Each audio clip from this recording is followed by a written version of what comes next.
Hi everyone. Back in section 0.12, we solved linear inequalities such as these. We usually had infinitely many solutions that we could write in interval form. Now we're going to solve nonlinear inequalities in section 2.7. Why is it in this chapter? Because we'll often ask about the signs of polynomial function values. A key application of solving nonlinear inequalities is to find domains of algebraic functions such as these, f, where f of x has this rule. Let's do example 1. Let f of x equal the square root of x squared minus 9. Find the domain of f.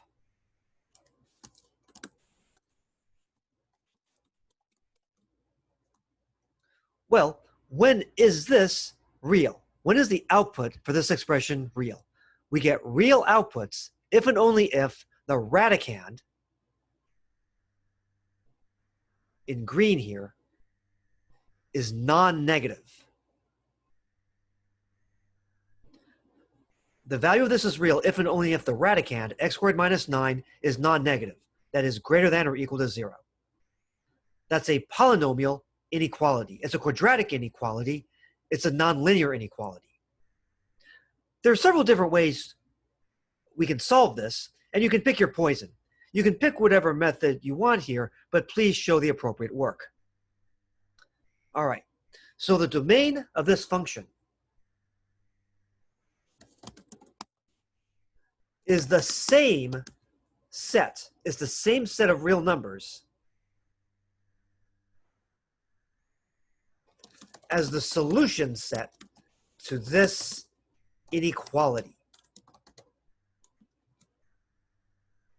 So to find the domain of this algebraic function, we have to find the solution set to this inequality, which will be the domain of the function. So now it comes down to this. Solve the nonlinear inequality. Here it's a quadratic inequality. X squared minus 9 is greater than or equal to 0. Now, here's what a lot of students do. A lot of students do this. A lot of students will say, okay, x squared minus 9 is greater than or equal to 0. Add 9 to both sides, and we get x squared is greater than or equal to 9. So then x is greater than or equal to 3. No. Many students do that, but this is wrong.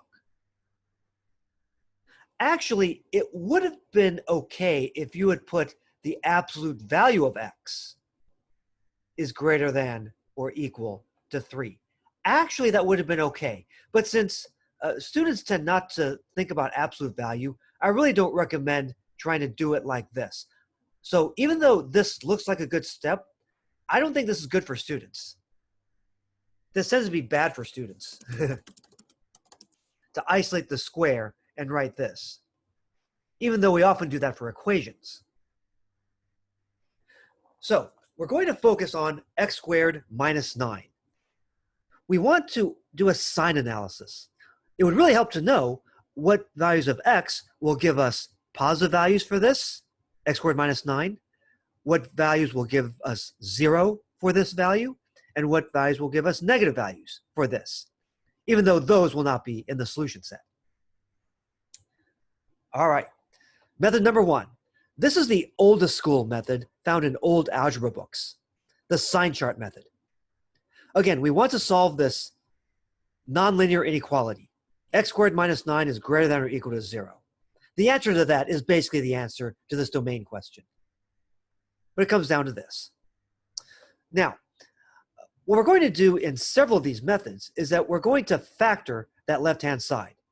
Remember, factoring is useful if you have a 0 isolated on the other side.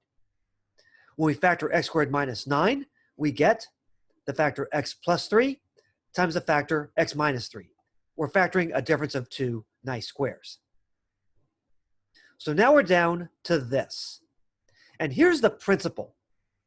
If I have two numbers, and you care about their sign.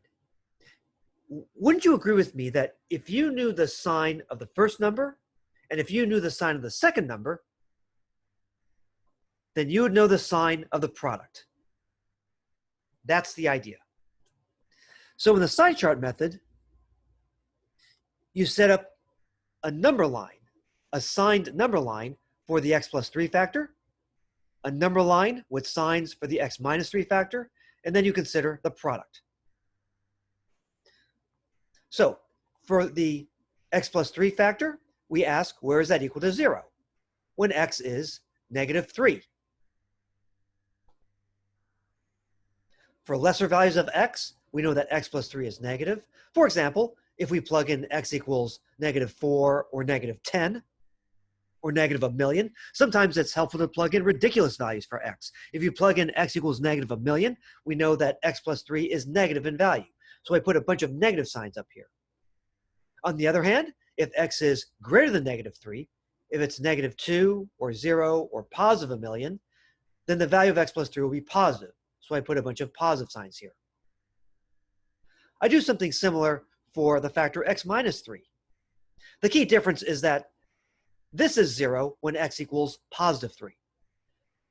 But the sign chart pattern still goes minuses, and then 0 here, and then pluses. Negative, then 0, then positive. And then when you consider the sign of the product, well, 0 times anything real is 0. So we know that this product is 0 at x equals negative 3 and x equals positive 3. And then within each of these three windows, the left window, the middle window, and the right window, we ask what sign is the product. In the left window, a negative times a negative gives us a positive. In the middle window, a positive times a negative gives us a negative. That's true for all real values of x inside this window. In the right window, a positive times a positive gives a positive. So we know that the sign chart for this product, which is the same as x squared minus 9, by the way, it's equivalent. The sign chart for basically x squared minus 9 goes positive, then 0, then negative, then 0, then positive. All right.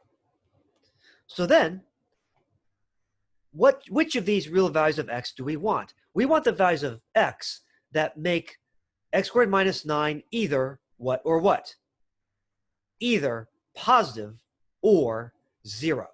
Because of that bar, we do want the values of x that make that equal to 0. So what do we want? Well, these values of x give us a positive value for x squared minus 9.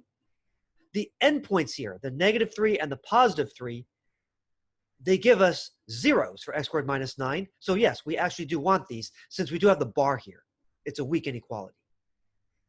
We don't, however, want these values of x in the middle because they give us negative values for x squared minus 9. Again, x equals 3 is a 0 for x squared minus 9. We want x equals 3. And for all of the x values in the right window, that gives us positive values for x squared minus 9. We want those. So to repeat, what do we want? We want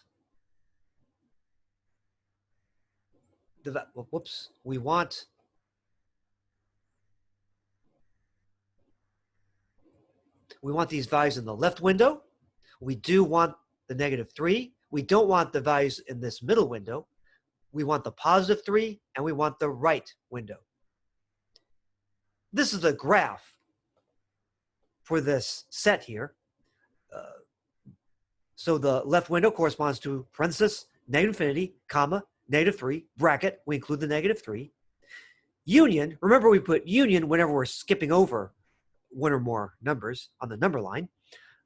Then we restart at 3, we want the 3. So bracket 3, comma, infinity, which kind of corresponds to that right arrow there.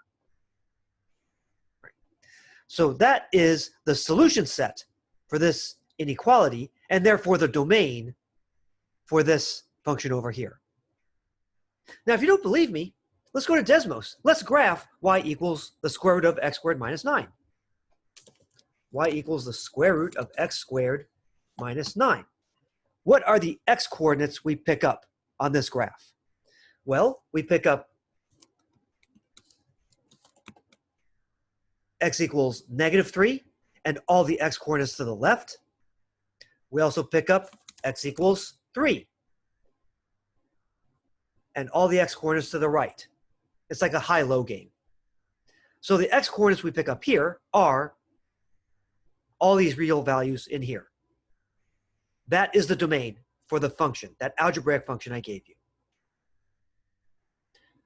Now, if that seemed kind of long-winded, I'm going to show you some shortcuts.